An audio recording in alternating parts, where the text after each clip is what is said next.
सफाई भी है हालांकि। और अगर इस तरफ देखेंगे तो भी पूरी सफाई है। नीचे देखो, नीचे की तरफ देखोगे तो यहाँ भी पूरी सफाई है। और अगर इस तरफ भी देखेंगे तो बिल्कुल चकाचक है। जय हिंद, जय भारत।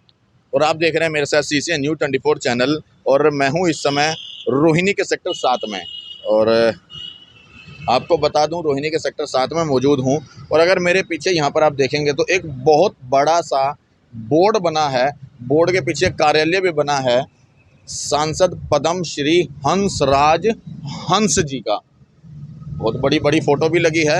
और उसके दफ्तर के सामने सफाई भी है हालांकि। और अगर इस तरफ देखेंगे तो भी पूरी सफाई है। नीचे देखो, नीचे की तरफ देखोगे तो यहाँ भी पूरी सफाई है। और अगर इस तरफ भी देखेंगे तो बिल्कुल चकाचक है। एक सिक्योरिटी गार्ड भी बैठा है, सिक्योरिटी का काम करता हूँ यहाँ पर इनके दफ्तर के सामने। हाँ जी, दफ्तर में यहीं पे करता हूँ पूरी साहब उसमें। हंसराज हंसी के दफ्तर के सिक्योरिटी गार्ड हो आप? नहीं, उनके नहीं, पूरी साहब पूरी साहब के हो। ये दफ्तर किसी और का है? हंसराज का है जी। हंसराज जी बैठते हैं यहाँ पर, आते हैं? हाँ जी, आते हैं। कब आते हैं? ये आते हैं 2-4-6 दिन में आते हैं। 2-4-6 दिन में आते हैं। और आते हैं तो आते हैं, नहीं तो कभी उसमें भी नहीं आते जी। सही बात ये है। देखो, इनके दफ्तर के सामने सफाई है, इस और भी सफाई है क्योंकि ये 2 साइडेड है। इस तरफ से भी खुलता है और उस तरफ से भी खुलता है, तो उस तरफ से भी सफाई है। लेकिन अगर इसके अपोजिट में आप थोड़ा सा डिवाइडर पे नजर मारोगे तो पूरी गंदगी भरी पड़ी है यहाँ पर हैं।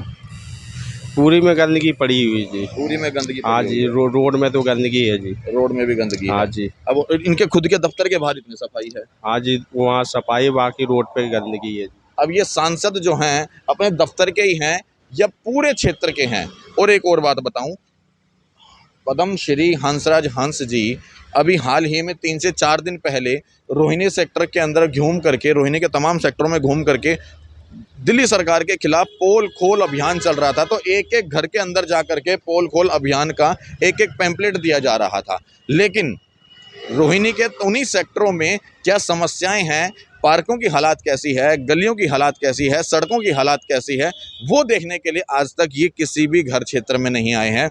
अभी हाल ही में मुंडका के अंदर इतना बड़ा हादसा हो गया, अग्निकांड हो गया और तमाम यूपी और बिहार के मजदूरों ने अपनी जान गंवा दी। पता है उसके बारे में? नहीं पता है। मैं बता देता हूँ, यूपी और बिहार के तमाम मजदूर उस फैक्ट्री में काम करते थे मुंडका के अंदर, जहाँ पर CCTV का काम होता था। 7-8-9 हज़ार रुपये की सैलरी के अंदर वो लोग अकस्मात वहाँ पर आग लग गई और जल कर मर गए। लेकिन यही हंसराज हंस जी उनके घर परिवार में नहीं गए अभी तक एक बार भी कि उनकी हम हालात जान लें, किस समस्या में हैं, क्या हालात में हैं, किन चीज़ों की ज़रूरत है। हाँ, लेकिन राजनीति को चमकाने के लिए एक एक घरों में पहुंच गए और अपना पर्चा देने के लिए कि हम दिल्ली सरकार की पोल खोलेंगे। और इन्हीं की देखा देखी दिल्ली सरकार ने भी अब मोर्चा खोल दिया कि हम लोग बीजेपी की खोलेंगे, कि बीजेपी की पोल खोल अभियान। मतलब कुल मिलाकर के दोनों ही पार्टियां, दोनों ही सरकारें, केंद्र सरकार और दिल्ली सरकार, एक दूसरे के ऊपर आरोप प्रत्यारोप का खेल तो खेल रही है, लेकिन उस खेल के अंदर गरीब आदमी कैसे पिसता जा रहा है वो नजर नहीं आ रहा है।